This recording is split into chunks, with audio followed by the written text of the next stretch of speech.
වර්තමාන අධ්‍යාපන තත්ත්වය ගැන ඔබතුමාගෙන් අහන්න ඕනේ මේ උසස් අධ්‍යාපනය ගැන කතා කරොත් ලලිත් ඇතුළත් මුදලි නාමය අපි හැමදාම කතා කරන තැනක්.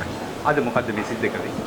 ලලිත් ඇතුළත් මුදලි එදා ඉඳන්ම සංකල්පයක් වශයෙන් කටයුතු කරේ හැකියාවක් තියෙන නමුත් ආර්ථික බාධකයක් තියෙන අයට අපි උදව් කරන්න අවශ්‍ය වන්නේ කියලා. එහෙම තමයි මහ පොළ සංකල්ප ඉදිරිපත් වුණේ.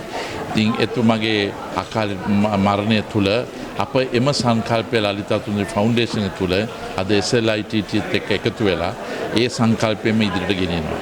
අද අපි 50 දෙනෙක් දීලා තියෙනවා මේ තුන්වෙනි වතාව. ඉතින් මා හිතන්නේ උතුම් කටයුත්ත ඉදිරියට ගෙනියන්න තමයි අපි බැඳී සිටින්නේ. වර්තමාන අධ්‍යාපන තත්ත්වය ගැන කතා කරනකොට මේ දවස්වල කතා වෙන්නේ වර්තමාන අධ්‍යාපන ප්‍රතිසංස්කරණ ගැන.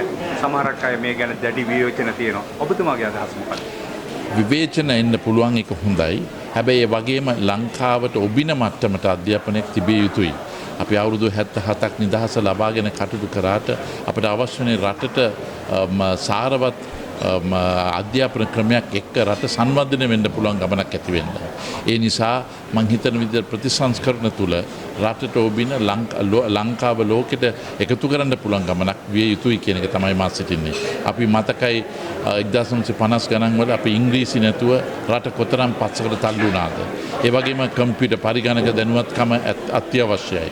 මෙහෙම තුලින් තමයි ඉදිරියට යන්න පුළුවන් වන්නේ. ඉතින් දැන් ආටිෆිෂල් ඉන්ටෙලිජන්ස් මේවා තුලින් තමයි ලංකාවක් ලෝකෙට එකතු කරන්න පුළුවන් වන්නේ. එහෙම තමයි සාරවත් වෙන්නේ. අපි සිංගප්පූරුවක් ගැන කතා කරොත් ඒ සාර්ථකත්වය ඉදිරියට හිතන්න පුළුවන් සංකල්ප ගැනීම.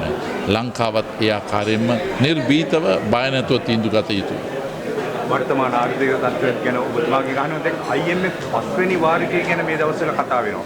මොකද්ද මේ සාර්ථකත්වය? පස්වෙනි වාරිකය මේ අය ඇවිල්ලා මං හිතන විදිහට ඒක ලබා දීලා තිබෙනවා. නමුත් යම් දේවල් දැකලා තියෙනවා අමාරු තත්ත්වයක් යම් විදියකින් ඇති වෙන්න ඉඩ තිබෙනවා කියලා. ඒකට ආණ්ඩුවට කියලා තියෙන්නේ කරුණාකරලා ඒ ගන්න තීන්දුව නිර්භීතව ඉදිරියට ගමන් කරන්න අවශ්‍යයි. ඒ නිසා බය නැතුව ගන්න තියෙන තීන්දුව ගත යුතුයි.